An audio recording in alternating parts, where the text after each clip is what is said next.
example, this is our property here where we process the sea urchin and stuff, and we employ around between 50 and 60 people in the community here, and if we were to lose that, that would devastate this community.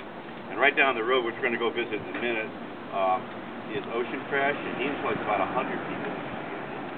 So between the two of us, we employ a lot of people in this community. In fact, we're probably two of the biggest employers in this community. And if we were to lose that, I don't really know what would happen here. It would be terrible what would happen to this community. And it would impact our families and a lot of other families, too. Can you describe, in addition to those two, what other commercial fishing type activities? Okay, we have the Kelp Star and the Seahawk that are the sport fishing. There's some more over here, too, some more sport fishing. On the other side of the river is Kaidos. They do the crab and the bottom fish, and they employ 50 people at least, too. So between the three of the companies here, between Kaidos and Ocean Fresh and Pacific Rim, we are the three major employers in the harbor, and actually probably in the city. It's kind of beyond our belief what would happen to this city after losing the logging, because the logging devastated town a few years ago, and another one now, if we lose fishing, it would devastate the town. Can you talk a little about how many berths do you have in this area for? I believe we're going to go to the south side, aren't we? They're waiting for us over there. Okay. Actually. Yeah, we have a question over here. Well, I was just going to ask, it looks like you rent kayaks out of this. Yes, we do. Yeah, can you talk a little about what kind of numbers you see in the summer? I mean, how many people come in and out of here, tourists, things like that? Here we go. This is my daughter, Autumn. Okay. He runs the kayak part. So. I run the kayak and dive shop, and we're trying to remodel it right now for abalone season, so it's kind of a mess. But we see a lot. We've only been open down here for this will be our third summer. So we're still a pretty new business, but we saw probably a double last summer. And what we see is a lot of the people that come here from out of town for our tourism are coming to abalone dive, they're coming to kayak, they're coming to fish. So our tourism is based really heavily on extractive uses on the ocean. And a lot of the people that rent our kayaks come to go kayak fishing. We have kayaks that have pole holders and fish hatches in them, and a lot of people that rent them, and it's getting even more popular, people coming and renting and going fishing and going abalone diving off the kayak. So most of our stuff is done with extractive use.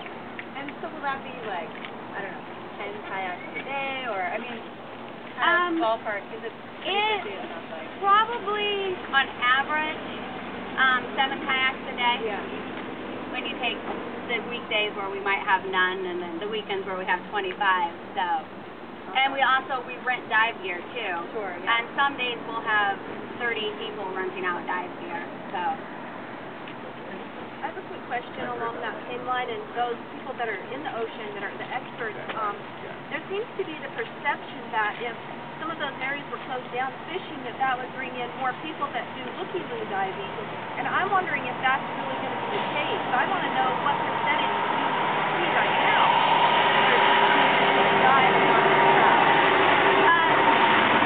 1%, and the only reason there's even that 1% is that it's people that, like the kids or the wives or the friends, the people who are going abalone diving who don't want to abalone dive because they don't want to buy the license and everything, but they still want to go out there with the people who are abalone diving or spearfishing.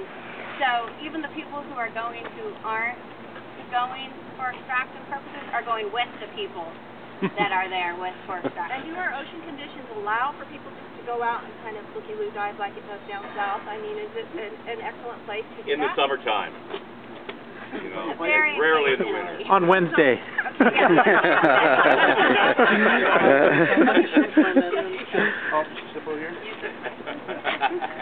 Hi, my name is Charlie Lorenz. I'm a scuba diving instructor and also the local dive guide for scuba diving and abalone diving. In regards to that last question, where people will be diving at, my feeling is some of these closures will push a lot of divers that dive certain areas into one small area that might impact the area a little bit more. I feel the way it is right now is really healthy for the environment because the divers are more spread out. And especially on days where It is rough. If you put a closure Russian Gulch where it's protected, now we have divers that are not going to be coming around, which heavily impacts our economic area here. I mean, all the dive shops, kayak shops, the fishermen over here, the fishing charters, the restaurants, the gift shops, the hotels, motels, you name it, they're all going to be impacted. That we start losing people that come along the coast here due to the fact that there's closures and they can't go diving. So we're here trying to reestablish some new rules with divers, trying to help them along with being a little bit more conservative. That's my job, is when I take people out to go ab diving, be sure they do follow the rules and also be safe out there. Something I'd like to add, when you said they rent maybe 7 to 10 kayaks a day, that's just a rental. That's for people that don't have their own kayak. The majority of people that hit the ocean in their kayak, they own their own kayak. You know, in the community, not everybody in this community fishes, not everybody in this community dives, everybody in this community needs money. You start closing these access points, and the people that own their own kayaks, they're going to stop coming. So all the people that are getting the revenue from these guys showing up, they're all going to lose out. Yeah, we sell between 40 and 80 kayaks a year out here. So, I mean, there's a lot of people buying their kayaks. And that's just here. There's a lot of kayaks out there. And a lot of people that rent, they'll come with other people who bring their own kayaks. And when they're here, you know, with the people who rent, they'll buy carts and paddles and stuff for their own kayaks. So there's a trickle-down effect with everything. When I come up here, we buy our groceries here when we camp. We buy our gasoline to head back. And when I go to the campground up here to go abalone diving and kayak fishing, everybody that's there is abalone diving or kayak fishing. There's no looky-loos that I can see. I mean, occasionally there's some retired people in their big, Class A, but most people are, enjoying the ocean.